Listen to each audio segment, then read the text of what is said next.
검찰총장이 검경 수사권 조정안 등을 신속 처리한 건으로 지정한 것은 민주주의 원리에 반한다며 비판했습니다. 청와대와 여당은 적절하지 않은 발언이라며 불편한 심기를 드러냈습니다.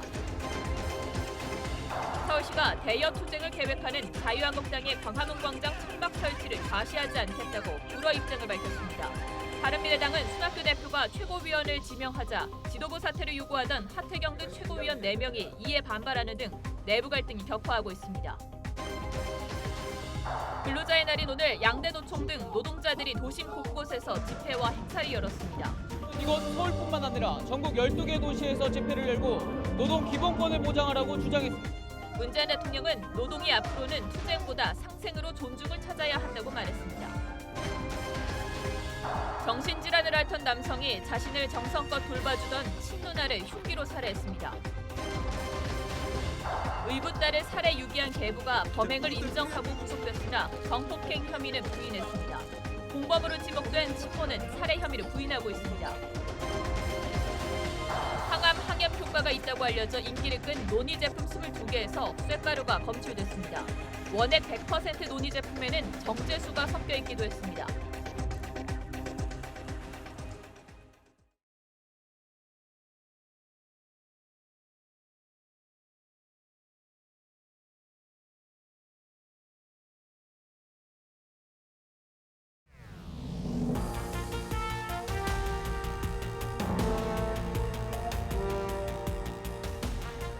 여러분 안녕하십니까? 뉴스9의 신동욱입니다. 여야 사당이 검경 수사권 조정 법안과 공수처 설치 법안을 신속 처리 법안으로 지정한 데 대해서 문무일 검찰총장이 정면으로 비판했습니다. 현재 신속 처리 안건으로 지정된 법률안들은 견제와 균형이라는 민주주의의 원리에 반한다. 아주 간단하지만 반대한다는 입장을 분명히 한 겁니다. 물론 신속 처리 안건으로 지정된 법안들이 검찰권을 견제하는 법이라는 점에서는 검찰의 반발을 예상할 수 있는 일이었습니다만 민주주의까지 거론한 비판의 이례적인 강도 때문에 파문이 일고 있습니다. 먼저 김태훈 기자가 보도합니다. 검경 수사권 조정안에 대해 부정적 입장을 취해온 문무일 검찰총장. 적법하고 신중하게 접근해야 됩니다. 그런데 이게 충분히 논의되지 않았습니다. 지난달 29일 여야 4당의 합의로 검경 수사권 조정 법안 등이 패스트트랙에 오르자 외국 순방길에서 작심 발언을 쏟아냈습니다. 문 총장은 6문장의 짤막한 입장문을 통해 현재 신속 처리 안건으로 지정된 법률안들은 견제와 균형이라는 민주주의 원리에 반한다고 비판했습니다. 검경 수사권 조정안에 대한 비판도 이어졌습니다.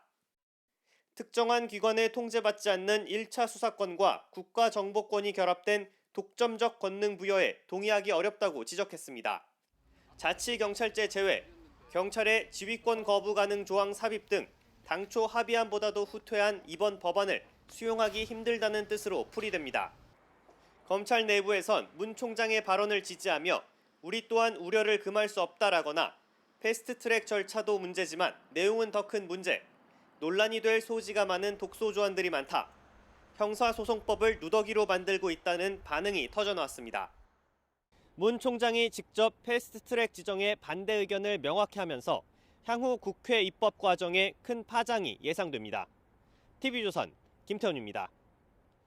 이에 대해 청와대와 여당은 정부에 몸담고 있는 사람으로서 부적절한 언급이다. 국회가 풀어야 할 몫이다라며 불편한 속마음을 숨기지 않았습니다. 이어서 홍혜영 기자가 취재했습니다. 문무일 검찰총장이 우려를 표명하자 여당인 더불어민주당은 즉각 비판했습니다. 홍익표 수석 대변인은 정부에 몸담고 있는 사람의 발언으로 적절하지 않다고 말했습니다. 또 검찰 수장으로서 불만을 표출하기보다는 국민의 눈높이에 맞춰야 한다며 조직의 이해만 따질 상황은 아니라고 꼬집었습니다. 청와대는 불편한 기색이 역력합니다. 청와대 관계자는 잘 되든 안 되든 국회가 풀어야 할 몫인데 거기에 대해 언급하는 게 적절한가 싶다며 문 총장을 우회적으로 비판했습니다. 국회의 신속 처리 안건 지정 과정에서 수시로 SNS 글을 올렸던 조국 민정수석은 문 총장의 입장 발표에는 침묵했습니다. 사법개혁특위위원인 바른미래당 최이배 의원은 검찰의 조직적인 반발은 집단 이기주의라면서도 결국 이런 것 하나 제대로 조율 못한 청와대가 무능한 것이라고 말했습니다. 자유한국당은 검찰총장이 이제까지 무얼 했느냐며 뒤늦은 입장 표명을 아쉬워했습니다. TV조선 홍혜영입니다. 신속 처리 안건 지정 강행에 항의하며 자유한국당이 광화문에 천막을 치고 숙식 농성에 들어가겠다고 선언하자 박원순 서울시장이 제동을 걸었습니다. 박 시장은 자유한국당의 장외투쟁을 명분도 없고 불법적인 투쟁으로 규정하고 광화문 광장을 짓밟는 것을 결코 좌시하지 않겠다고 말했습니다. 자유한국당은 일단 물러섰는데 광화문 농성을 강행하기 위해서는 서울시와 먼저 전쟁을 치러야 하게 생겼습니다. 류병수 기자가 취재했습니다.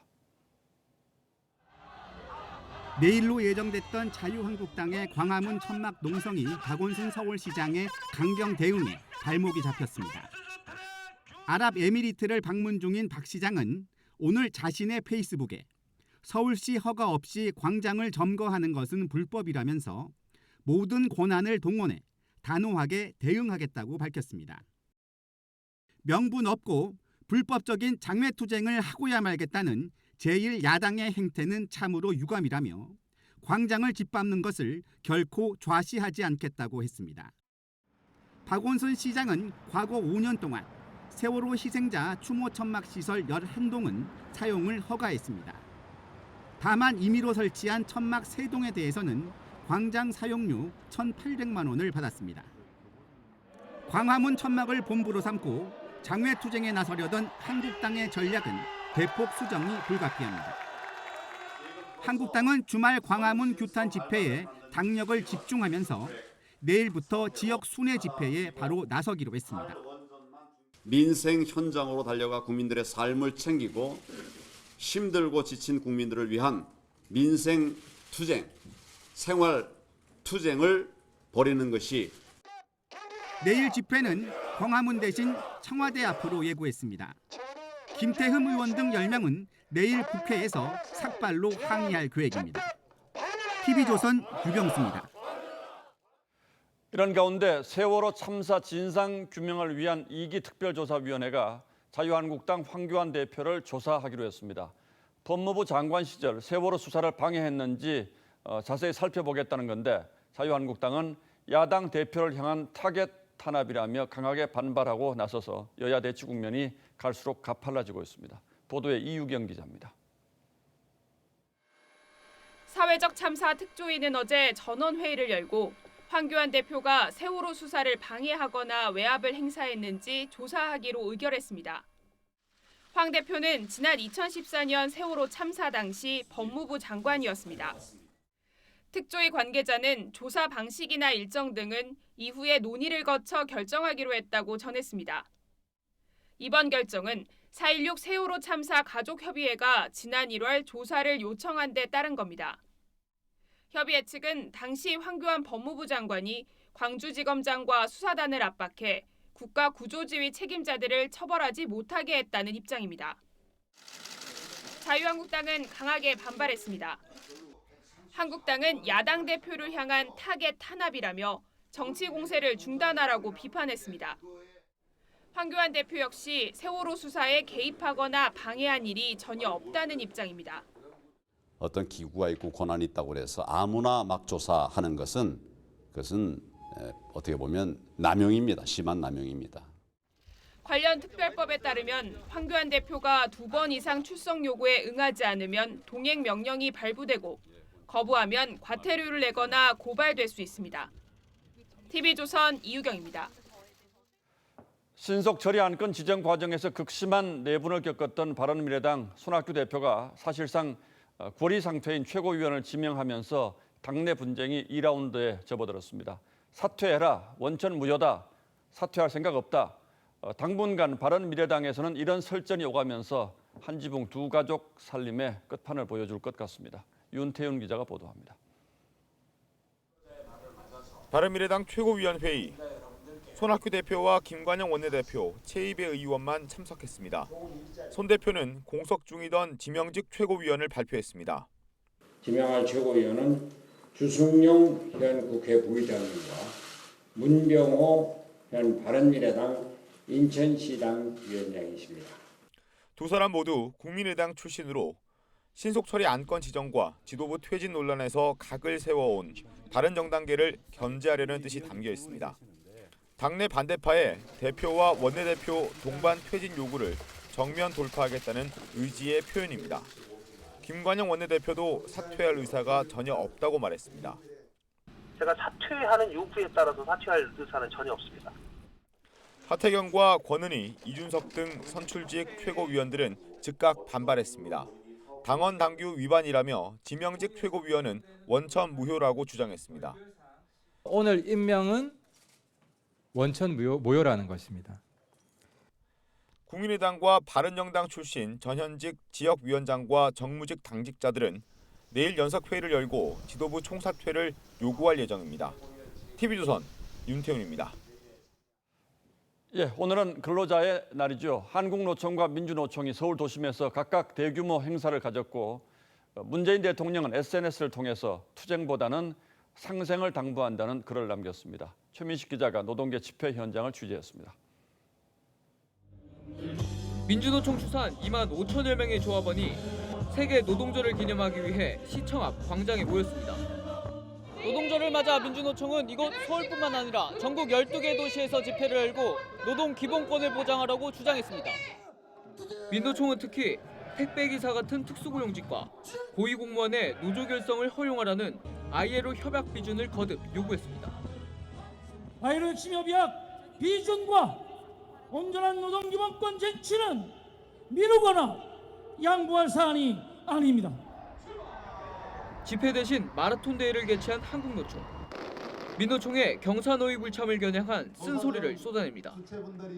사회적 대화만이 부시대의 출구이자 새 시대의 입구가 될 수 있다는 것 또한 명백한 사실입니다. 한편 문재인 대통령은 오늘 SNS에 노동계 또한 우리 사회의 주류라는 자세로 함께해달라며 앞으로의 세상에서 노동은 상생으로 존중을 찾아야 할 것이란 메시지를 남겼습니다. 정부를 상대로 강경 행보만을 고수하는 민주노총의 태도 변화를 바라는 문 대통령의 속내가 담겨있는 글로 이해되고 있습니다. TV조선 최민식입니다. 자, 그런데 오늘 직장인들 가운데는 쉬신 분들도 있고 또 평소처럼 근무하신 분들도 있을 겁니다. 일하신 분들은 좀 억울한 생각도 없진 않았을 텐데 오늘은 근로자의 날에 대해서 따져보도록 하겠습니다. 자, 강동훈 기자, 달력을 봤더니 일단 빨간 글자로 표시된 날은 아니더군요. 예, 그렇습니다. 이 근로자의 날은 국가 공휴일은 아니기 때문입니다. 예. 단지 이 근로기준법상에서 유급휴일이라고 보시면 되는데요. 만약에 오늘 일을 하게 됐다면 5인 이상 사업장의 근로자는 추가 근로수당을 받을 수가 있습니다. 그럼 보통의 휴일 근무하는 것과 비슷한 겁니까, 그럼? 그러니까 보통의 휴일 근무와 다른 점을 좀 꼽아보자면요. 근로기준법상 근로자라면 급여가 나온다는 점이죠. 일하게 된다면 여기에 추가 수당을 받게 되는 겁니다. 예. 다만 5인 미만 사업장은 추가 수당 지급 의무 대상이 아니고요. 이 5인 이상 사업장은 이 월급을 받는 근로자는 하루치 급여의 50%를 그리고 시급을 받는 근로자의 경우는 임금의 150%를 더 받을 수가 있습니다. 즉 하루에 10만 원을 버는 시급제 근로자 같은 경우에는 오늘 만약에 일을 했으면 25만 원을 받게 되는 겁니다. 그렇군요. 뭐 남들 쉬는 날 일했다면 급여라도 받아야 되겠죠. 예. 그런데 시청이라든지 주민센터 같은 데는 여전히 문을 열었던데요. 공무원은요, 이 근로기준법상 근로자가 아니기 때문입니다. 그래서 근로기준법에 적용을 받지 않고요. 오늘 모든 관공서는 업무를 받고 학교도 정상 수업을 했습니다. 자, 이렇듯 근로기준법에 적용을 받지 않는 직종들이 꽤 있는데요. 특히 택배기사의 경우에도 특수고용직으로 분류가 돼서 유급휴일 대상이 안 됐습니다. 그렇군요. 우체국도 마찬가지고요. 사실 누구는 돈 받고 쉬고 누구는 또 돈도 못 받고 일까지 하냐 뭐 이런 지적들도 많아서 근로자의 날을 법정 공휴일로 정해야 한다는 목소리도 일부 나오곤 있습니다. 전문가 말 들어보시죠. 예. 근로자의 날은 어쨌든 휴무를 보장해 주는 게 제일 좋겠지만 그렇지 못했을 때는 그거에 대해서 정확히 보상을 해야 되는데 아직까지도 이제 그런 부분에 대해서 휴일 근로수당 지급 안 하고 그냥 단순하게 다른 날로 쉬게 해주는 경우들이 아직도 이제 중소기업체들 이런 데서는 좀 많이 있는 편이고. 그러니까 오늘 일을 하게 했다면 분명히 추가 수당을 지급해야 되는데 대유로 떼우거나 또는 다른 휴일처럼 수당을 지급하면 불법이다 이런 거죠. 예. 예, 강동훈 기자 잘 들었습니다.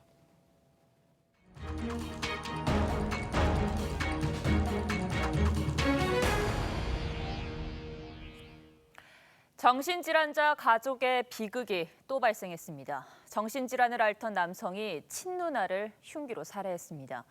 이 누나는 목포에서 부산까지 반찬을 해나르고 복지사와 상담도 하는 등 헌신적으로 동생을 돌봐왔는데 안타깝게도 그런 동생에게 변을 당했습니다. 이성진 기자가 취재했습니다. 경찰관들이 한 남성을 체포해 파출소로 압송합니다. 친누나 61살 B씨를 흉기로 살해한 58살 A씨입니다. 누나 어떻게 했냐고, 누나는 어디 갔냐고 처음에는 모르니까 경찰이 냄새를 맡으니까 이거는 송장성 냄새구나. A씨는 어제 경찰에 붙잡힐 때까지 나흘 동안 시신을 집안에 방치했습니다. A씨의 범행은 상담을 하러 온 정신건강센터 직원이 경찰에 신고하면서 드러났습니다. A씨는 30년 전부터 정신질환을 앓은 것으로 알려졌습니다. 직업이 없어 기초생활수급자로 살았습니다. 5남매 중 장녀였던 B씨는 목포에 살면서 수시로 반찬을 보내는 등 A씨를 세심히 보살폈습니다. 누님이 한 달에 한 일주일씩 올라가고 동생은 케어를 해주고 올라가고 또 복지회관하고 상담도 하고. B씨는 지난 24일 상담 날짜에 맞춰 부산에 왔습니다. 상담사가 강제 입원을 권유했지만 B씨가 동생 상태가 좋아졌다며 기다려보자고 말한 것으로 알려졌습니다. 동생이 병원에 입원을 해도 그래 말을 안 듣고 제 고집만 세고 저러니까 참 기가 찬다고 그러더라고. 경찰은 A씨를 강제 입원시키고 구속영장을 신청했습니다. TV조선 이성진입니다. 의붓딸을 살해하고 시신을 유기한 계부가 범행을 인정해 구속됐습니다. 그러나 성폭행 혐의는 부인했습니다. 또 공범으로 지목된 친모는 남편 혼자 한 일이라고 혐의를 부인하고 있습니다. 박건우 기자입니다. 모자와 마스크로 얼굴을 가린 남성이 고개를 숙인 채 경찰에 끌려 나옵니다. 이붓딸 13살 A양을 살해하고 유기한 혐의를 받고 있는 31살 김모 씨입니다. 의붓딸에게 미안하지 않습니까? 김 씨는 현장 검증에서 범행을 저지른 장소를 태연하게 지목했습니다. 하지만 A양을 성폭행을 하려고 했다는 의혹에 대해서는 여전히 부인하고 있습니다. 어제 긴급 체포된 친모 39살 유모 씨도 남편이 혼자 한 일이라며 범행을 부인하고 있습니다. 하지만 경찰은 계부와 친모가 사건 1시간 전에 A양을 차에 태우는 모습이 담긴 CCTV를 확보했습니다.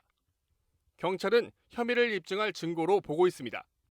대액범죄를 뒷받침하는 그런 자료로는 의미를 좀 갖는다고 해도. 경찰은 A양이 살해당하기 전 경찰 조사가 어설펐다는 지적에 대해서는 조사에 착수했습니다. A양은 살해당하기 약 3주 전 김 씨가 성폭행하려 했다며 경찰에 신고했습니다. 하지만 경찰은 신고 내용을 김 씨와 함께 사는 친모에게 확인했습니다. 계부 김 씨가 친모로부터 A양의 신고 사실을 알게 될 가능성을 배제하지 않은 겁니다. 또 A양에 대한 신변 보호나 격리 조치 등도 하지 않았습니다. 경찰은 당시 광주 전남 경찰에 대응이 적절했는지 조사하고 있습니다. 경찰은 계부 김 씨와 친모 유 씨의 신상은 공개하지 않기로 했습니다. TV조선 박건우입니다. 어젯밤 경기도 군포의 한 페인트 제조 공장에서 불이 났습니다. 인화성 물질이 가득해 대형 화재로 번질 위험이 컸는데 소방관들의 초기 대응이 잘 된 덕분에 큰 피해를 면했습니다. 김승동 기자가 취재했습니다. 검은 연기와 함께 시뻘건 화염이 솟구칩니다. 어젯밤 9시쯤 경기도 군포에 있는 강남 제비스코 합성수지 제조 공장에서 불이 났습니다. 5동 공장 2층에서 시작된 불은 순식간에 옆동으로 번졌습니다. 소리 나고 5번 정도는 뽕뽕 소리 났어요. 소방 당국은 최고 대응 단계인 3단계를 발령했습니다. 고성능 화학차 등 장비 120여 대와 소방관 350명을 투입했습니다. 현장에는 불이 붙기 쉬운 톨루엔 등 유기화합물 40톤이 보관돼 있었습니다. 불이 옮겨 붙으면 큰 폭발로 이어질 수 있는 위험한 상황이었습니다. 소방관들은 대형 저장 탱크 앞에 저지선을 구축해 필사적으로 막았습니다. 탱크가 약 12개 정도가 배치가 돼 있었기 때문에 연소 확대될 경우엔 그 연속적으로 폭발이 일어나기 때문에 그 소방력으로 대응할 수가 없걸랑요. 일단 차단을 한 거죠. 불은 발생 3시간 만인 오늘 새벽 0시 20분쯤 모두 꺼졌습니다. 건물 4개 동이 불에 탔지만 다행히 대형 폭발이나 인명피해는 발생하지 않았습니다. TV조선 김승돈입니다. 항암과 항염 효과가 있다고 알려져 인기를 끌고 있는 노니 제품에서 지난해 쇳가루가 나와 소동이 일었습니다. 당국이 조사해보니 20개가 넘는 제품에서 실제로 금속성 이물질이 나왔습니다. 또 100% 원액이라던 일부 제품은 물을 섞은 것으로 드러났습니다. 이채린 기자입니다. 노니 제품을 만드는 서울의 한 건강식품 제조업체. 식품의약품안전처의 조사 결과 이 업체의 제품에서 킬로그램당 73mg이 넘는 쇳가루가 검출됐습니다. 시중에 판매되고 있는 다른 21개의 노니 분말과 환 제품에서도 금속성 이물질이 검출됐습니다. 자석 막대기에 쇳가루가 달라붙을 정도로 기준치 10mg보다 160배 넘게 나온 제품도 있습니다. 기계에 있었던 그런 가루들이 혼입이 될 가능성들이 높은 질 관리 차원으로 보셔야 될 것 같고. 식약처는 지난해 노니 쇳가루 파동 이후 청와대 청원이 잇따르는 등 국민 불안이 커지자 최근 2달간 시중에 판매되는 88개 제품을 수거해 검사했습니다. 쇳가루가 나온다는 거는 미리 저기를 해서 안 나오게끔 해야 되겠죠. 온 국민이 먹고 있는데. 그래서 먹기가 좀 저도 꺼려져서 안 먹고 있어요. 원액 100%라고 광고하면서 정제수를 섞은 제품을 판 온라인 쇼핑몰 38곳도 적발됐습니다. 식약처는 또 항암, 항염 등의 효과가 있다고 허위 과장 광고를 한 196개 판매 사이트를 찾아내 방송통신심의위에 차단을 요청했습니다. 이물질이 검출된 제품은 판매 중단과 회수 조치를 내리고 분말 제품의 쇳가루 제거 공정을 의무화하기로 했습니다. TV조선 이채림입니다. 손석희 JTBC 사장과 김웅 기자 간 맞고소전을 수사한 경찰이 손 사장은 폭행 혐의만, 김웅 기자는 공갈미수 혐의를 적용할 것으로 전해졌습니다. 손 사장이 보도 무마를 위해서 일자리를 제한했다는 의혹에 대해서는 배임 혐의를 적용하기 어렵다는 쪽으로 기운 것으로 보입니다. 홍영재 기자입니다. 지난 1월에 불거진 JTBC 손석희 사장과 김웅 기자 사이에 폭행과 취업 청탁 고소전. 모든 혐의를 전면 부인하신 겁니까? 사실고 밝혀지겠죠. 김 기자님에 대해서 지금 그 관련된 모든 의혹이 완벽하게 소명이 될 거라고 생각합니다. 석 달에 걸친 수사 결과 최근 경찰은 손석희 사장에게는 폭행 혐의만, 김웅 기자에겐 공갈미수 혐의만 적용하기로 결정한 것으로 전해집니다. 폭행 사실을 인정하냐고 묻는 김웅 기자의 녹취를 토대로 손석희 사장의 폭행 혐의를 인정하면서 과거 차 사고를 빌미로 김웅 기자로부터 일자리를 달라는 협박을 받았다는 손 사장 측 주장에 손을 들어준 겁니다. 하지만 손 사장이 김웅 기자 측에 2년 용역 계약과 월 수입 1,000만 원의 구체적인 제한이 담긴 문자를 보내는 등 일자리를 제한한 정황이 담긴 증거 때문에 경찰도 손 사장에 대한 배임 혐의 적용을 두고 고심하다 불기소 의견을 내기로 한 것으로 전해졌습니다. 이에 대한 견해는 달립니다. 공갈의 피해자로 본 겁니다. 공갈의 피해자로서 소극적으로 이런 계약관계에 어쩔 수 없이 응할 수밖에 없는 사정들이 있으니까 자신의 사생활에 대한 보도를 막기 위해서 매월 1,000만 원씩 보장해주면 2년간 주기로 했기 때문에 그렇다면 이게 그 배임 혐의가 충분히 그 소진이 있는 걸로.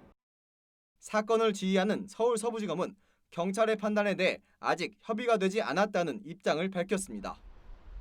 경찰은 조만간 수사를 마무리 짓고 손석희 사장과 김웅 기자의 각각 혐의를 적용해 사건을 검찰로 넘길 방침입니다.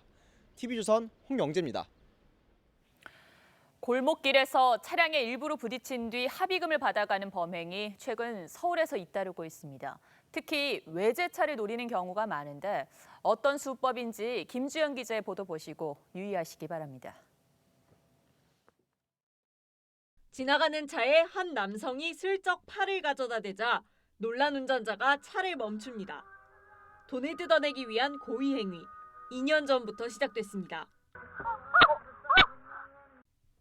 지난달 26일 구속된 58살 오모 씨의 활동 무대는 강남 일대. 39번에 걸쳐 50여만 원을 가로챘습니다. 오 씨는 이런 좁은 이면도로에서 지나가는 고급 외제차만 골라 이렇게 손목을 가져다 댄 뒤 치료비를 요구했습니다. 오 씨는 파스값만 주면 신고하지 않겠다고 요구하며 경찰 신고를 피했습니다. 신고를 하겠다 그랬더니 조금 험악한 말을 하시면서 그냥 돈 다 빨리 주고 끝내자 뭐 이런 식으로. 오 씨는 우울증을 앓아 환청 때문에 사고를 냈다고 진술했지만 경찰은 계획 범행으로 보고 있습니다. 상당히 정상적인 상식과 언행음 등으로 볼 때는 정상인으로 저희들은 봤었고요. 파스값 요구 범행은 또 있습니다. 지난해부터 동대문구 일대에서 위장 사고를 내고 1, 2만 원을 요구했던 50대 남성과 70대 남성 두 사람이 최근 붙잡혔습니다. 두 사람의 범행은 드러난 것만 19차례입니다. TV조선 김주영입니다. 다음 뉴스입니다. 김정은 위원장이 지난 하노이 미북 정상회담 직전 북한의 고위 간부들을 대상으로 비밀 강연을 했는데 결코 핵을 포기할 수 없다라는 발언을 했다는 주장이 나왔습니다. 이 주장을 한 탈북단체 대표들은 경제적 지원을 대가로 북한에게 핵을 포기하라고 하는 것은 잘못된 접근법이며 그래서 문재인 대통령이 첫 단추를 잘못 끼웠다라고도 비판했습니다. 그러면서 북한 내부로부터 입수한 이 자료를 우리 정보 당국에 제공하려 했지만 아무도 받으려고 하지 않아서 미국의 한 싱크탱크에 기증했다고 주장했습니다. 보도에 백대우 기자입니다.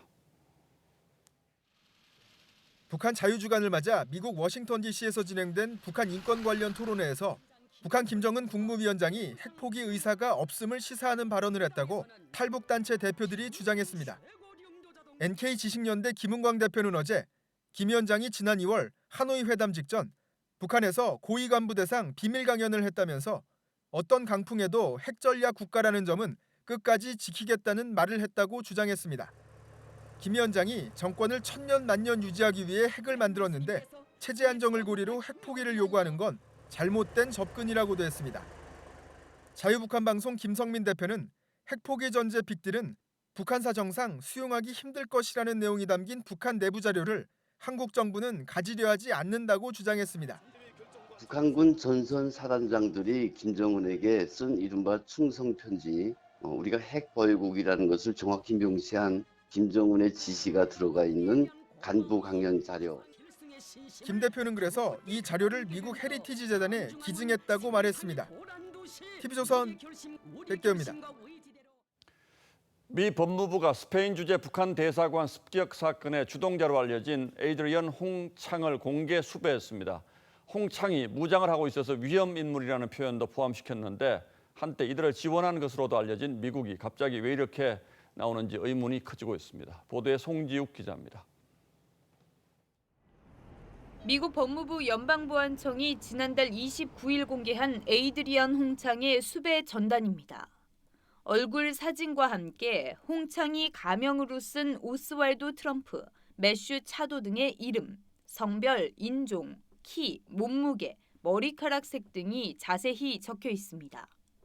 연방보안청은 수배 전단에서 홍창은 무장한 위험 인물이다. 그와 접촉하면 현지 당국에 연락 바란다고 안내했습니다. 또 마지막으로 목격됐을 땐 2017년형 흰색 기아 소울을 운전하고 있었다고 했습니다. 지난 2월 22일 스페인 마드리드 주재 북한 대사관 습격에 관여한 혐의로 수배가 내려진 홍창은 사건 직후 차량 호출 서비스인 우버를 불러 달아났습니다. ABC 방송은 지난달 2일 스페인 법원이 홍창의 체포영장을 발부했고 그로부터 일주일 뒤 미 연방보안청에 체포명령이 전달됐다고 전했습니다. 미국 당국은 홍창이 은신한 것으로 추정되는 캘리포니아 남부 일대를 수색하는 것으로 알려집니다. 습격 사건에 관여한 크리스토퍼 안은 지난달 18일 로스앤젤레스에서 체포된 후 기소돼 재판을 받고 있습니다. TV조선 송지욱입니다. 나루히토 제126대 일본 국왕이 오늘 즉위했습니다. 전후 세대의 첫 일본 왕이 된 나루히토는 일본 국민들에게 평화, 화합, 번영이라는 첫 메시지를 내놓았습니다. 새로운 연호, 레이와 시대를 맞는 일본은 지금 축제 분위기입니다. 오늘의 포커스를 마쳤습니다. 왕궁에 들어선 나루히토 일왕 내외. 왕실 보물인 청동칼과 거울, 구슬을 바치는 의식이 거행되고 아베 총리가 강요 대표로 예를 표합니다. 国民を挙げて心からお喜び申し上げます。 126대 일본 국왕이 탄생하는 순간입니다. 国民の幸せと国の一層の発展、そして世界の平和を切に希望いたします。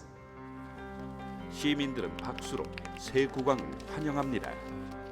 もっと若い人たちが活躍できるいい国になるといいなと思ってます。 엄숙한 분위기 속에 치러진 즉위식. 거리는 어떨까요?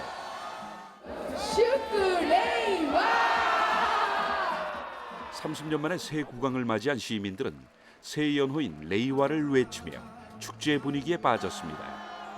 激しく圧倒的な年になるでしょう。皆さん、熱い年をご期待ください。令和は誰かの役に立っていけるような人間になりたいです。 정치 행보가 제한된 상징적 존재지만 국민들 마음을 움직이는 영향력은 어느 정치인보다 큽니다. もう本当に人生に残る思い出の日となりました。いやもう感無量です。 인터넷 쇼핑몰에는 레이와가 새겨진 티셔츠와 머그컵, 화장지와 슬리퍼까지 등장했습니다. 올해 59세인 나루히토 일왕은 전쟁을 겪지 않은 첫 국왕이자 200년 만에 아버지 생전 왕위를 물려받은 첫 국왕, 또 부모가 직접 양육한 첫 국왕입니다.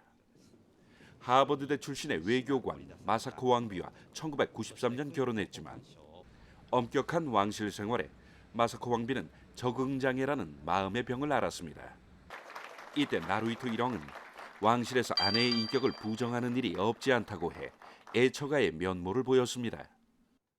스라의 외동딸 아이코 공주뿐 아들이 없어 다음 왕위는 남동생과 13살짜리 조카 순서로 계승하게 됩니다. 할아버지 히로히토는 일본 군국주의의 상징이었죠. 그의 목소리를 구슬로게, 목소리음, 오금이라 할 만큼 살아있는 신으로 대접받았습니다. 하지만 아버지 아키히토 일왕은 평화를 강조하며 일본 우경화를 견제했다는 평가를 받습니다. 지금 천황이 풀어나가야 할 문제는 그런 우익들의 반발을 어떻게 감싸면서 그 누그러뜨리면서 국민들 통합의 상징으로 역할을 하고 있습니다. 나루히토 시대의 새 연호 레이와는 아름다운 조화를 뜻하죠. 새 일왕이 할아버지, 아버지와는 어떤 차별화된 모습을 보여줄지 지켜볼 일입니다. 뉴스나인 포커스였습니다. 네, 이번엔 예비 판사들의 속사정을 이야기해 보려고 합니다.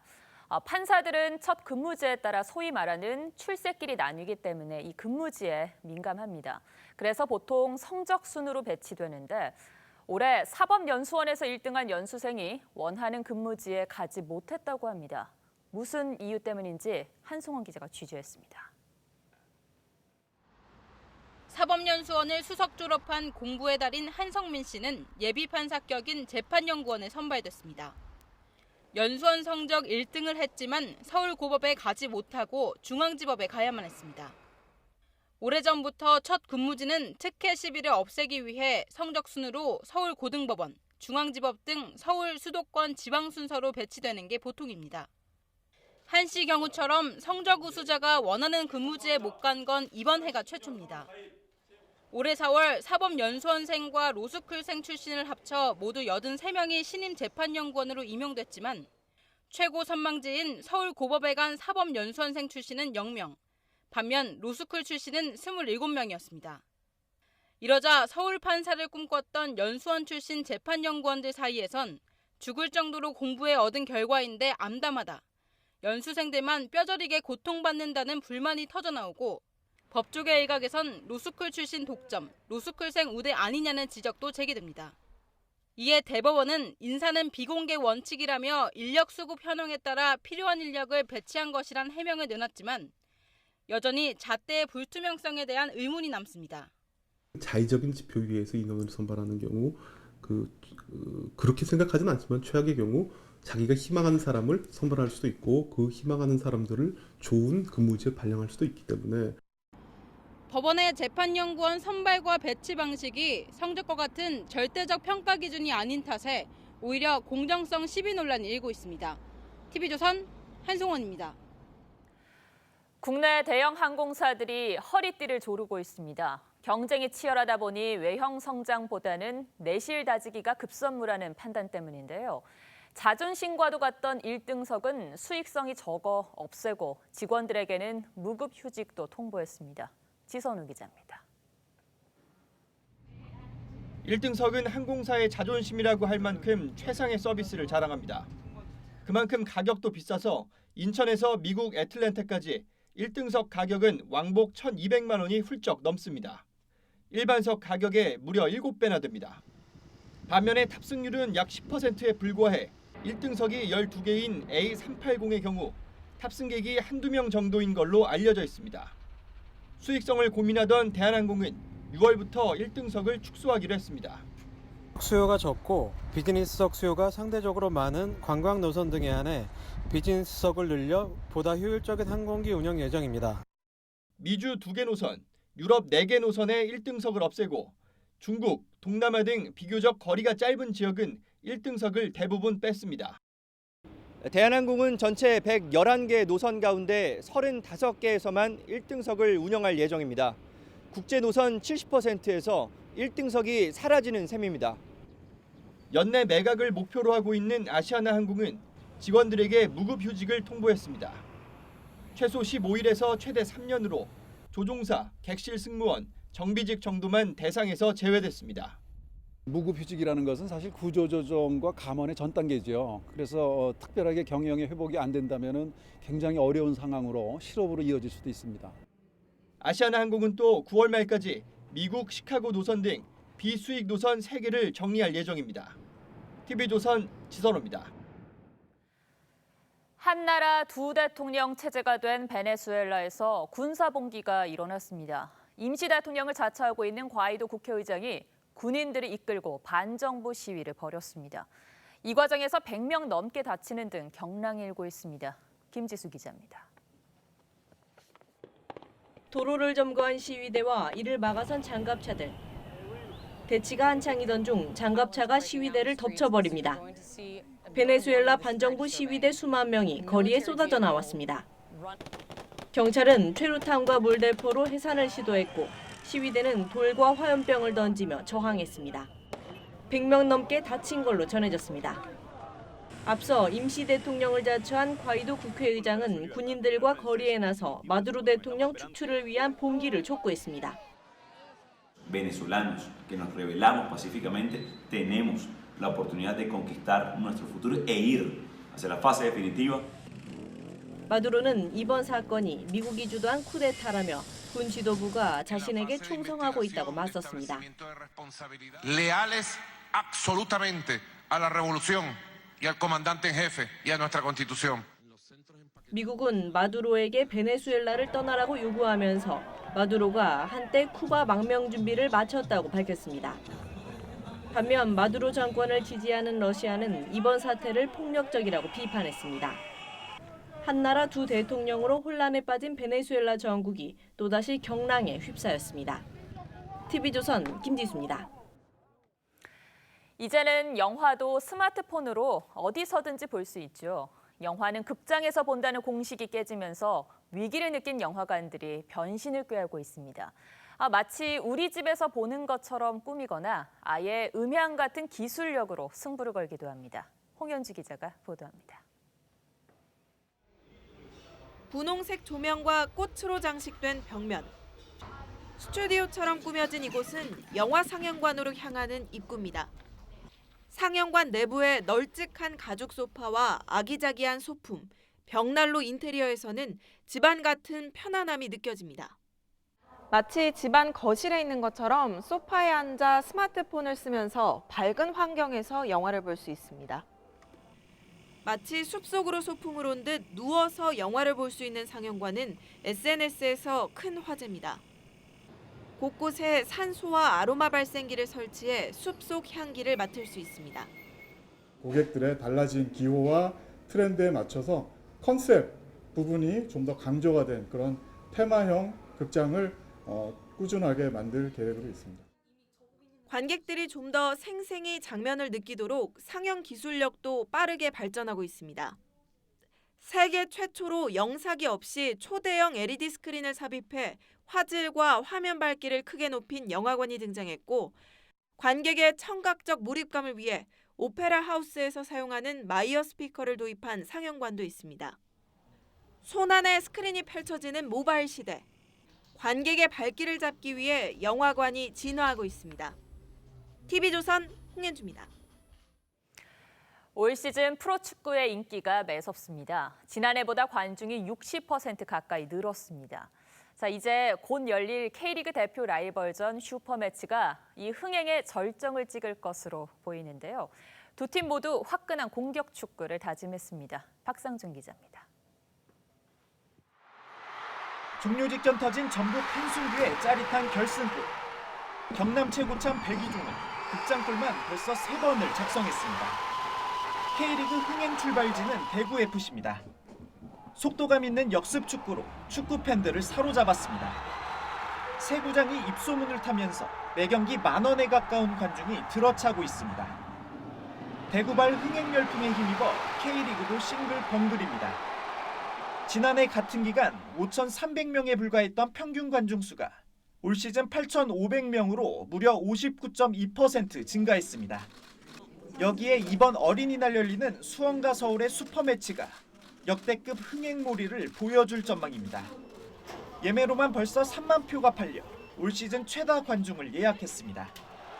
두 팀의 역대 전적은 32승 22무 32패로 동률. 하지만 최근 13경기에서 서울이 7승 6무로 단 한 번도 패하지 않았습니다. 절친인 두 사령탑은 화끈한 공격 축구를 다짐했습니다. 최 감독이 지난번에 보여준 전북 경기에서 굉장히 한 명이 부족한 상태에서도 공격적으로 나왔는데, 절친 이 감독이 또 이 높아갖고 축구를 하기 때문에 상당히 재밌을 것 같습니다. 세계 7대 더비 중 하나인 수원과 서울의 자존심 대결. 수원 월드컵 경기장이 열기로 뜨거워지고 있습니다. TV조선 박상준입니다.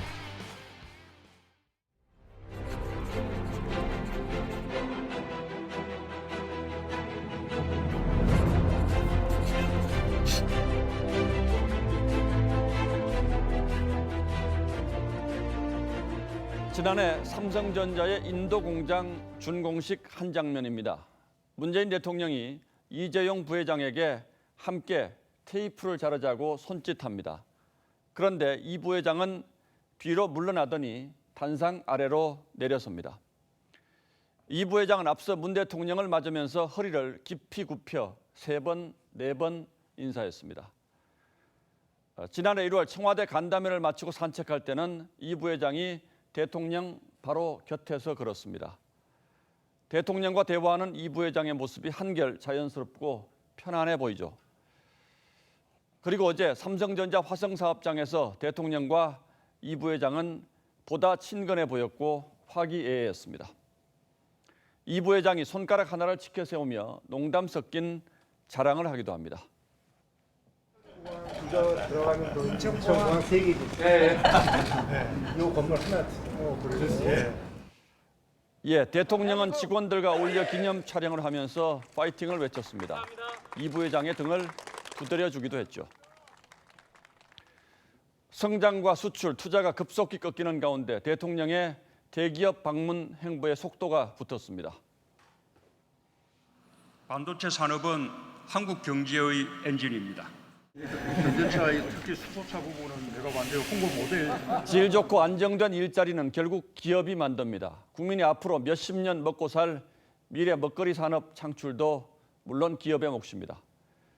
기업을 개혁과 단주의 대상으로 여기는 듯한 정부의 분위기를 생각하면 최근 대통령의 행보가 돋보이는 것 또한 사실입니다. 그런데 청와대는 중요한 것은 삼성이 무엇을 했다는 것보다 정부가 시스템 반도체를 육성하겠다는 것이라며 굳이 의미를 한정했습니다. 그런 청와대의 반응을 보면서 지난 1월 대통령이 현대 수소차 홍보대사를 자처한 사흘 뒤 청와대 정책실장이 기자들에게 했던 말을 떠올립니다. 지금은 경제 활력을 강조할 때여서 대통령의 경제 행보가 두드러지는 것처럼 보일 뿐 대통령이 달라진 것은 아니다라는 바로 그 발언 말입니다. 아직도 청와대의 생각이 그런지는 알 수 없습니다만 한국 경제 위기의 핵심이 반기업 정서에 있다는 진단에 청와대도 이제는 진정으로 귀를 기울일 때가 된 듯합니다. 5월 1일 앵커의 시선은 삼성전자에 간 문재인 대통령이었습니다.